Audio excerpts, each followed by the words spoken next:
Okay, this first question is just sort of a conceptual question, and we want to kind of talk a little bit more about what angular frequency actually is.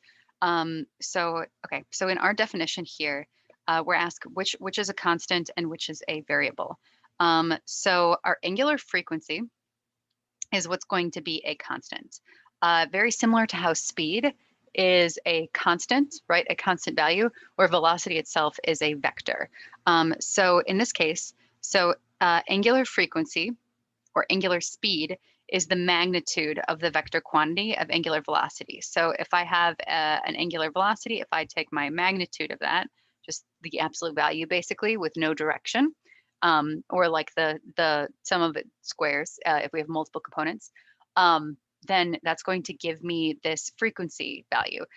So this angular frequency is measured in radians per second. This t that you see is the period.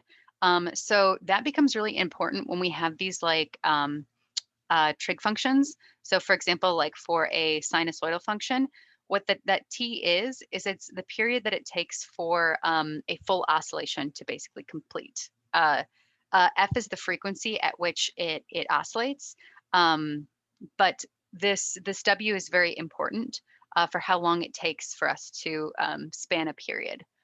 So we're going to kind of see what that means when we're looking at different systems where we actually observe that motion in real life.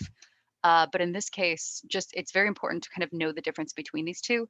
We will be using both of them interchangeably. So while we're familiar with free body diagrams and setting up our equations, we're going to do things where we set up a free body diagram, try to solve for our angular velocity, and then relate that to this angular speed here or frequency, right? To figure out a quantity like time or something like that. So let's go ahead and get started in some of the actual problems.